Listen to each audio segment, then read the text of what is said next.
भविष्यद्वक्ता के कार्य भाई पेरिग्रीन द्वारा। शुरुआती जीवन और परिवर्तन। शायद पिछली बातचीत के द्वारा आप देख पा रहे होंगे कि क्यों मैं विश्वास करता हूँ कि विलियम मैरियन ब्रनम इस पीढ़ी के लिए खुदा के नबी थे, जिन्हें खुदा का वचन लाने हेतु भेजा गया था, खुदा के भेदों को पूरा करने हेतु, सभी चीजों को वापस बहाल करने के लिए और उन चीजों को ठीक करने के लिए जो गलती में चली गई थी, उनके लिए जो इनके जीवन की विस्तृत जानकारी नहीं रखते। मैं उनमें से कुछ को आपके साथ बांटूंगा ताकि आपको भी वही समान मौका मिल सके जो मुझे मिला था जब मैंने भाई गार्डन लिंडसे के द्वारा लिखी पुस्तक खुदा के द्वारा भेजा गया एक मनुष्य पढ़ी थी। शायद आप देख पाओगे जैसा मैंने भी देखा था।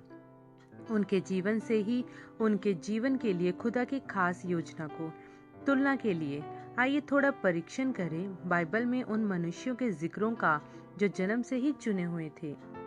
पहला सैमुएल का 3 अध्याय बताता है कि किस तरह से सैमुएल की माँ ने उसके पैदा होने से भी पहले उसे प्रभु को दे दिया था। जैसे ही उसका स्तनपान बंद हुआ, उसे मंदिर ले जाया गया था, जहां उसकी माँ ने उसे महायाजक एली को दे दिया था ताकि प्रभु की सेवा में परवरिश पाए, जबकि वह बच्चा ही था, जैसा कि पहला सैमुएल 3 की 1 में दर्ज है। वह एली के सामने प्रभु की सेवा करता था और प्रभु का वचन उन दिनों में अनमोल था, क्योंकि कोई सीधा दर्शन नहीं आता था। मैं पाठक से कहना चाहूंगा कि इसका समानांतरण 20वीं सदी में देखें। कहा और किसके द्वारा प्रभु का वचन किसी सीधे खुले दर्शन के द्वारा किसी के पास आया। भाई ब्रनम के सुसमाचार प्रचार दृश्य पर आने से पहले। हालांकि कुछ लोग थे जिनके पास दर्शन थे, फिर भी वहां निश्चित रूप से कोई बड़ा काम नहीं था संसार में दिव्य चंगाई का। ना ही कोई बेदारी थी जिसे दुनिया ने उसके बाद अनुभव किया हो। बेदारी चालू हुई 1946 से 1957 तक जारी रही, पर 1940 के अंतिम हिस्से व शुरुआती 1950 के अपने चरम के बाद से समाप्त हो गई थी। जैसा कि यह सैमुएल के दिनों में था, कोई खुला दर्शन नहीं आता था, क्योंकि खुदा का कोई नबी दृश्य पर नहीं था भाई ब्रनम के आने तक। जब सैमुएल एक बच्चा ही था, खुदा ने उससे पहली बार बात की थी। उसने उसे 3 बार पुकारा था। हर बार सैमुएल ने उत्तर दिया, यह सोचकर कि वह एली की आवाज थी। अंततः एली ने उससे कहा कि वापस जाकर लेट जाए और अगली बार जब ऐसा हो तो यह कहे, बोले प्रभु, क्योंकि आपका दास सुनता है। फिर पहला सैमुएल 3 की 11 में हम पढ़ते हैं, और प्रभु ने सैमुएल से कहा, देख, मैं इज़राइल में ऐसा करूंगा कि सुनने वालों के दोनों कान छनछना जाएंगे। सामर्थी खुदा सैमुएल पर जाहिर हुआ था प्रभु के वचन के द्वारा, जबकि सैमुएल केवल एक बच्चा ही था, और वे जिन्होंने सुना उनके कान उन चीजों की उत्तेजना के कारण झंझना गए जो प्रभु करने पर था। अब यदि आप उन चीजों को सुने जो प्रभु ने इस पीढ़ी में किया है, आपके भी कान झंझना जाएंगे उन चीजों के विषय में सुनने के कारण जिनके विषय में आपको कुछ पता ही नहीं, उन घटनाओं के कारण जो आपकी पीढ़ी में भाई ब्रनम के जीवन में घटित हुई। खुदा ने पहले सैमुएल को वह दिखाया जो एली गलत कर रहा था। सैमुएल, क्योंकि वह एली से प्यार करता था, एली को उसकी गलती बताना नहीं चाहता था, पर याजक ने उसे मजबूर किया कि वह प्रभु के शब्दों को बोले। इससे मतलब नहीं कि यह किसे चोट पहुंचाता है। ऐसा ही हुआ। 19 आयत के अनुसार कि सैमुएल बड़ा हुआ और प्रभु उसके साथ था और उसके किसी भी वचन को नीचे गिरने नहीं दिया। यदि सैमुएल ने उसे बोला तो खुदा ने उसे किया। प्रभु ने अपनी उपस्थिति से लोगों को आशीषित किया, जैसा 21वीं आयत में बताया गया। और प्रभु फिर से शिलो में प्रकट हुआ, क्योंकि प्रभु ने स्वयं को प्रभु के वचन के द्वारा सैमुएल पर शिलोह में जाहिर किया। सारे वचन के लेखों में जब कभी खुदा ने स्वयं को जाहिर किया, प्रकट किया, खुद को खोल कर रखा, उसने ऐसा अपने वचन को खुदा के एक नबी के माध्यम से भेजकर किया। सैमुएल ही अकेला एक ऐसा बच्चा नहीं है जिसे खुदा ने एक नबी होने के लिए बुलाया। यिर्मयाह 1:4-5 में यह लिखा हुआ है, तब खुदा का वचन मेरे पास यह कहता हुआ आया, मैंने तुझे माँ के गर्भ में पड़ने से पहले जाना और तेरे पैदा होने से भी पहले मैंने तुझे पवित्र किया और मैंने तुझे देशों पर नबी ठहराया है। सो वह महान नबी यिर्मयाह पहले से ही देशों पर एक नबी ठहराया गया था, उससे पहले कि वह अपनी माँ की कोख से बाहर भी आया होता। यिर्मयाह ने कहा, तब मैंने कहा, हाँ प्रभु खुदा, देखिए मैं तो बोल भी नहीं सकता हूँ क्योंकि मैं तो बच्चा ही हूँ। पर प्रभु ने मुझसे कहा, मत कह मैं एक बच्चा हूँ, क्योंकि तू उन सब तक जाएगा जहाँ मैं तुझे भेजूंगा, और जो कोई भी आज्ञा मैं तुझे दूंगा तू वह बोलेगा। उनके चेहरों से मत डर, क्योंकि मैं तेरे साथ हूँ तुझे छुड़ाने के लिए, प्रभु कहता है। तब प्रभु ने अपना हाथ आगे बढ़ाया और मेरे मुंह को छू लिया, और प्रभु ने मुझसे कहा, देख मैंने अपने वचनों को तेरे मुंह में डाल दिया है। देख, आज के दिन मैंने तुझे देशों और राष्ट्रों के ऊपर स्थापित कर दिया है कि जड़ों से उखाड़ दें और खींच कर नीचे डाल दें और बर्बाद कर दें और नीचे फेंक दें, कि निर्माण करें और बोएं। खुदा ने ही मूसा की माँ के हृदय में यह डाला था, जब मूसा एक शिशु ही था, कि उसे एक चुने हुए पात्र की भांति अलग करे। खुदा ने उसे फिरौन के घर में प्रशिक्षित करवाया और फिर उसे 40 वर्षों के लिए जंगल में ले गया था और उसे और आगे प्रशिक्षित किया, और फिर अंततः उसे इज़राइल राष्ट्र का छुड़ाने हारा बनाकर वापस भेज दिया। ध्यान दें कि खुदा तब तक रुका नहीं रहा था जब तक मूसा 50 वर्ष का ही नहीं हो गया था। उसने मूसा के जीवन में कार्य करना तभी से चालू कर दिया था जब वह एक शिशु ही था, जिस दिन वह पैदा हुआ था। सो हम देखते हैं कि नबी लोग ऐसे आदमी नहीं होते हैं जो इस धरती पर आए, बड़े हों और खुदा के लिए बलिदान सहित ऐसे प्रयत्न करें या चिल्लाएं, रोएं, प्रार्थना करें और तब तक उपवास करें जब तक खुदा उन पर अलौकिक शक्तियां ही ना उतार दे, बल्कि वे तो अपनी माँ के गर्भ से ही खुदा के द्वारा चुने हुए होते हैं और ऐसी जगह तक ले जाए जाते हैं जहां पर वे पाप से इतने मुक्त होते हैं कि पाप खुदा के वचन में गलती होने का कारण नहीं बन सकता। जितना वे पाप से दूर होते जाते हैं, उतना ही वे सेवा भाव में सर्वशक्तिमान खुदा जैसे होते जाते हैं। खुदा के द्वारा भेजे गए नबी की सुनना संपूर्णता से आवश्यक होता है, क्योंकि वह तो संसार से बात करती हुई खुदा की आवाज होता है, जिसे खुदा ने उस समय में भेजा होता है। जैसा कि हमने अभी पढ़ा था, खुदा ने यिर्मयाह को लिया एक बच्चा मात्र और कहा, जो वचन तो बोलेगा वे तेरे वचन नहीं होंगे, वे मेरे वचन हैं, और मैंने तुझे देशों के ऊपर अधिकारी ठहराया है। यदि तू कहेगा कि उसे फाड़ डाला जाए, तो मैं उसे फाड़ डालूंगा। यदि तू कहे कि उसे बनाकर खड़ा कर दो, तो मैं उसे बनाकर खड़ा कर दूंगा।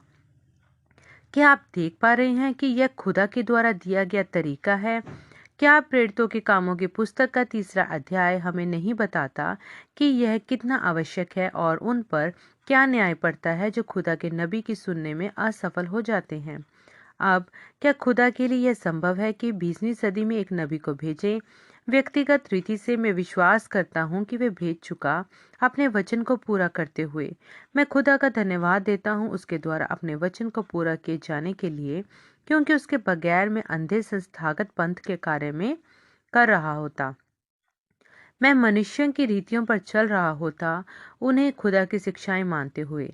मैंने देखा है कि खुदा इन चीज़ों को करता आया है सभी युगों से लेकर अब तक, और मैंने देखा है खुदा को अभी उन्हीं कामों को करते हुए जिन्हें तब नबियों ने किया था। मैंने देखा कि वचन के लेखों ने इसकी पहले से ही घोषणा कर दी थी कि यह घटित होगा। यह तब था जब मैंने कहा था, श्रीमान, मुझे लगता है कि आप खुदा के नबी हैं। मैं झिझका नहीं था, क्योंकि यह तो मेरे हृदय में एक प्रकटीकरण था। अप्रैल 6, 1909 को एक 15 वर्षीय केंटकी की माता ने एक बालक को जन्म दिया। उन्होंने उसका नाम रखा विलियम मेरियन ब्रैनम, और जिस दिन वह पैदा हुआ था, एक अजीब परिमल आया था। एक उपस्थिति इस देहाती लकड़ी के छोटे से कमरे में एक ज्योतिपुंज घूमते हुए खिड़की से अंदर आया और बच्चे के बिस्तर पर ठहर गया। कोई आश्चर्य नहीं कि जिन लोगों ने उसे देखा उन्होंने कहा, यह किस तरह का बच्चा हो सकता है भला। जब बच्चा तकरीबन 6 महीने का हुआ, उस पर खुदा की सुरक्षा के होने का प्रदर्शन पहली बार दिखाई पड़ा।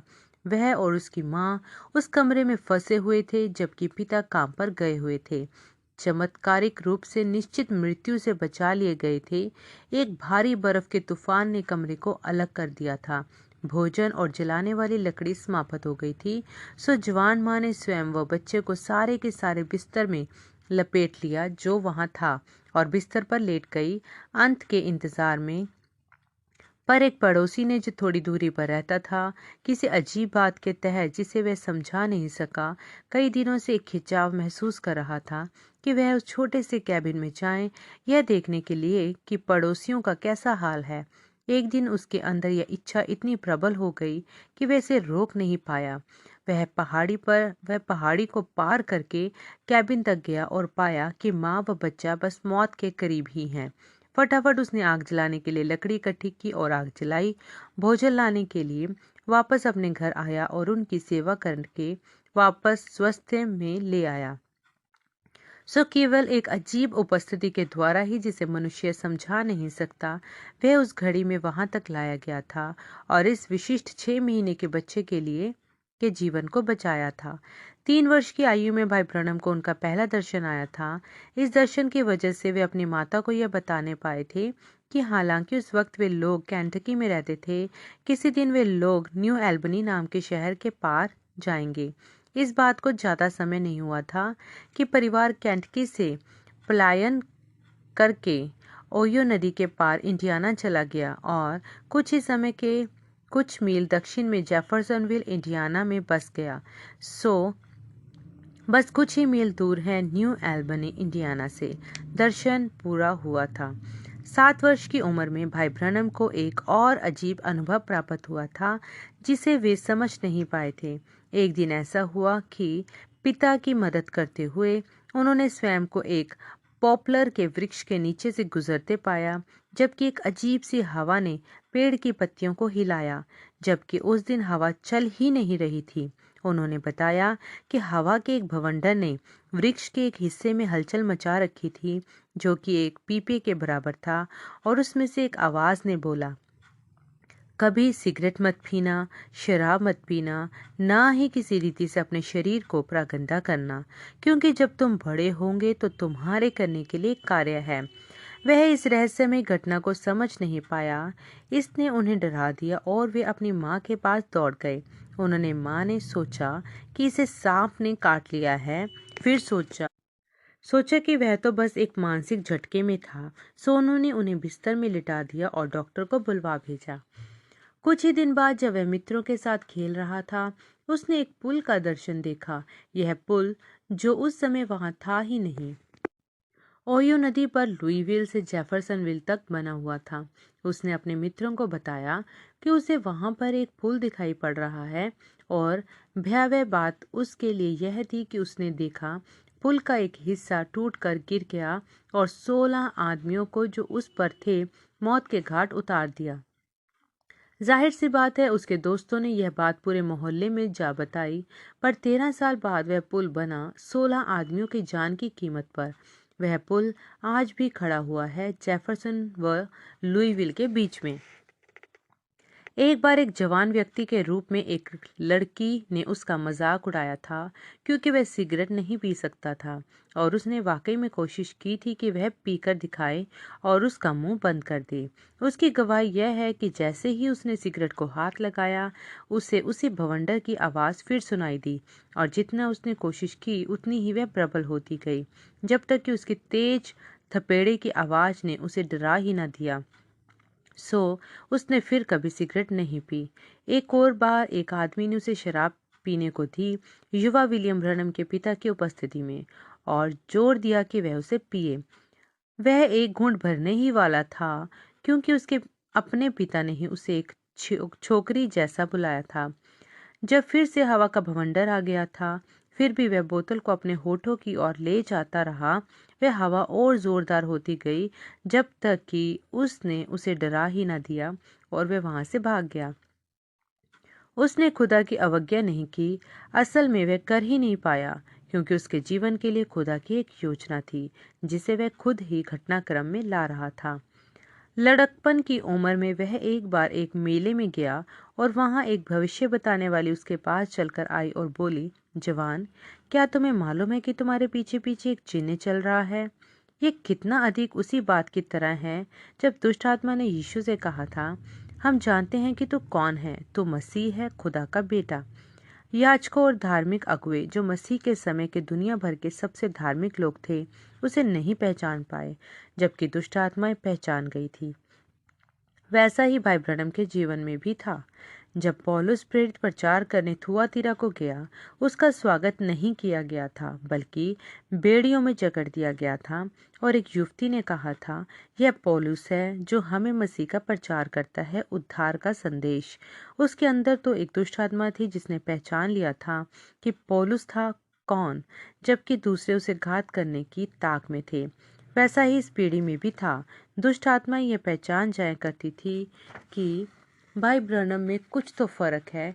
इससे पहले कि इस दुनिया के धार्मिक लोग इस बात का इकरार करें, कई लोग तो फिर भी इस आदमी के द्वारा होते खुदा के कामों का इकरार नहीं करते। वे इसे पहचानने से ही इनकार कर देते हैं कि यहाँ कुछ ऐसा है जो कहीं ऊंचा और साधारण से परे है। क्या ऐसा इसलिए था क्योंकि वे धार्मिक होने के बावजूद आत्मिक तक नहीं थे? भाई ब्रनम 14 वर्ष की उम्र में दूसरी बार तकरीबन मर ही गए थे। दुर्घटनावश गोली लग गई थी। अपने ही खून में पड़े हुए थे, जबकि उनके पैरों के हिस्से उड़ गए थे जहां बंदूक के धमाके ने उन पर चोट की थी। उन्हें एक दर्शन आया था या एक अनुभव जब वे अस्पताल में थे, जहां वे स्वयं ही क्षीण होकर गुजर गए थे और उन्होंने नर्क में लोगों को देखा था। उन्होंने वे चीजें देखी जो दुनिया में महिलाओं के साथ होनी थी। 1960 के दशक में मेकअप का बेढंगा व भद्दा इस्तेमाल व उसी प्रकार और चीजें, पर वे स्त्रियां नरक में थी और उन्हें एक झटका लगा जब उन्हें इस बात का एहसास हुआ कि ऐसी जगह वास्तव में है। फिर भी वे अपने जीवन में खुदा की बुलाहट को रोकते ही रहे, जबकि खुदा उनसे लगातार बात करता रहा, क्योंकि उनके करने के लिए एक काम था। उनके बड़े होने पर वे दिसंबर 1927 में पश्चिम में फिनिक्स, एरिज़ोना आए थे जब वे 18 वर्ष के थे। यह तब की बात है जब एक रैंच पर काम करते समय उन्हें अपने भाई एडवर्ड की मृत्यु का समाचार मिला, जो उम्र में इनके सबसे करीब था। जब उन्हें अपने भाई की मौत की खबर मिली, वे खड़े होकर रेगिस्तान के पार देखने लगे और स्वयं से ही पूछने लगे कि क्या एडवर्ड खुदा से मिलने के लिए तैयार था। फिर अंत्येष्टि के लिए वापस जेफरसनविल जाते समय सफर में यह सवाल उनके पास आया, क्या तुम तैयार हो? उन्होंने याद करके बताया कि कैसे उनके माता पिता रोए थे और कितना गहरा असर इस बात ने उनके जीवन पर छोड़ा था। जब उन्होंने खुद के बारे में सोचना चालू किया था, उन्हें हमेशा ही इस आवाज का आभास रहता था, यह उपस्थिति जिसका अनुभव उन्हें अपनी शिशुअवस्था से ही रहा था, जो उनसे बात करना चाह रही थी। इसने उन्हें अपनी उम्र के लड़कों से हमेशा अलग करके रखा, उनसे दोस्ती नहीं करने दी, क्योंकि ये बात करते थे अजीब चीज़ों की और सिगरेट नहीं पीते थे, शराब नहीं पीते थे, नाचते नहीं थे, ना ही भागे फिरते थे जैसा वे करते थे। हालांकि वे कभी अपने जीवन को उनकी तरह नहीं बना पाए थे, फिर भी उन्हें नहीं मालूम था कि अपने जीवन को खुदा को समर्पित कैसे करें। पर एडवर्ड की मृत्यु के माध्यम से खुदा का आत्मा उनके साथ ही बना रहा और उन्हें ऐसी जगह तक ले आया जब उन्होंने असल में प्रार्थना करने की चेष्टा की। उन्हें नहीं पता था कि कैसे करना है, पर जंगल प्रेमी होने के कारण उन्होंने कागज के एक टुकड़े पर लिखा, खुदा मेरी मदद करें। वे इस टुकड़े को लेख को एक पेड़ पर ठोक कर छोड़ आए, क्योंकि वे जानते थे कि खुदा प्रकृति में कहीं है। अंत्य वह दिन आया जब घर के पीछे लकड़ी के बाड़े में गए घुटने पर आए, और जबकि अभी भी उन्हें नहीं पता था कि प्रार्थना कैसे करते हैं, पर वे साधारणता से पुकार उठे थे। वे काफी था स्वर्ग की खिड़कियों को खोल देने के लिए। जबकि वे एक लकड़ी के छप्पर तले घुटनों पर प्रार्थना कर रहे थे, एक रोशनी अंदर आई और एक क्रूस का आकार बना दिया। यह तब था जब कुछ उनमें बहता हुआ समा गया और उन्हें एक अति उत्तम अनुभूति हुई जिसे उन्होंने पहले कभी नहीं जाना था। एक बार उन्होंने मुझे व्यक्तिगत रूप से बताया था कि वह ऐसी थी जैसे उनके शरीर पर बारिश बरस रही हो। उन्होंने बाद में समझा कि खुदा ने उन्हें पवित्र आत्मा का बपतिस्मा दिया था। उन्होंने कहा कि ऐसा लगा था कि 1000 पाउंड का बोझ उनके कंधों से उठा लिया गया हो। अपनी अत्यधिक खुशी और चैन को व्यक्त करने का कोई और तरीका ना जानते हुए वे अपने पैरों पर खड़े हुए और कूदने और भागने लगे। वे घर में दौड़ गए और उनकी चकराई हुई माँ पूछने लगी कि क्या गड़बड़ हो गई। मुझे नहीं पता, उन्होंने उत्तर दिया। मैं तो बस कितना हल्का महसूस कर रहा हूँ। वे भागकर घर से बाहर निकल गए और सड़क पर दौड़ते चले गए, उसी एक तरीके को इस्तेमाल करते हुए जो उन्हें आता था, अपने उन्माद को जाहिर करने का। आगे चलकर लोक सेवा कंपनी में काम करते वक्त उन्हें एक गैस लग गई थी और जहर चढ़ जाने के कारण बहुत बीमार हो गए थे। एक ऑपरेशन किया गया था जिसके दौरान वे फिर अपने प्राण छोड़ ही बैठे थे। बस हालत बहुत गंभीर थी जब तक ये अलौकिक घटना ही नहीं घटी थी, जब एक ज्योतिपुंज आया और उनके ऊपर टिक गया। डॉक्टर को उनके बचने की कोई अपेक्षा नहीं थी। जब वे बच गए, ऑपरेशन के बाद एक डॉक्टर उनके कमरे में आया और बोला, सचमुच में खुदा ने ही इस लड़के से आकर मुलाकात की है। भाई ब्रनम ने कहा कि उस समय उन्हें कुछ पता नहीं था कि क्या हो रहा था, पर यह कि यदि उस समय उन्हें वह पता लग गया होता जो बाद में उन्हें पता लगा था, वे बिस्तर में आनंद करते हुए कूदकर खड़े हो जाते, प्रभु के नाम में चंगे होकर। जब वे अस्पताल से निकल कर आए, वे खुदा के साथ एक गहरे अनुभव को ढूंढने लगे, क्योंकि उन्हें यह एहसास हो गया था कि खुदा ने उनके लिए एक महान चीज की है। उन्हें पेट व आंख की गंभीर समस्याएं बनी रह गई थी, जिनके ठीक होने की उम्मीद डॉक्टर बिल्कुल नहीं कर रहे थे। हालांकि उन्होंने लोगों के एक समूह के विषय में सुना था जो चंगाई के लिए हाथ रखे जाने में विश्वास किया करते थे। उनकी कलीसियाई प्रार्थना सभा में किसी ने इन पर भी हाथ रखे और उन्होंने इन समस्याओं की, जो गैस लग जाने के बाद रह गई थी, चंगाई स्वीकार की। इसके बावजूद कि ठोस भोजन खाने पर वह वापस पलट जाया करता था, खुदा ने इनके विश्वास का सम्मान किया और कुछ महीनों में इन्हें उनकी पेट की समस्या से छुटकारा दिया। और जब उनकी दृष्टि का आंकलन किया गया तो वह एकदम सिद्ध रूप से ठीक पाई गई। यह इस चमत्कारिक चंगाई के बाद हुआ कि उन्होंने पहली बार प्रचार करना शुरू किया। उनकी सबसे पहली ही सभा में लोगों को बपतिस्मा दिया गया था और जून 11, 1933 को एक और अलौकिक घटना घटित हुई, जिसे अध्याय 6 में विस्तार से बताया जाएगा।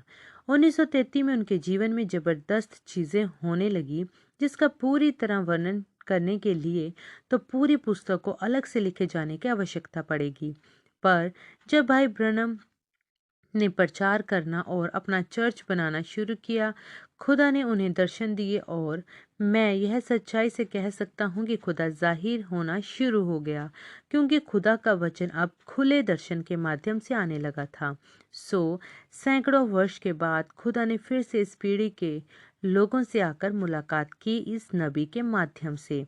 उसने एक नबी को भेजा, उसे उसकी माँ के गर्भ से ही चुनकर, और इस मनुष्य के जीवन को बचपन से ही ठहरा दिया, उसे ढालते हुए, जैसा कि उसने खुदा के वचन में दूसरे मनुष्यों के साथ किया था।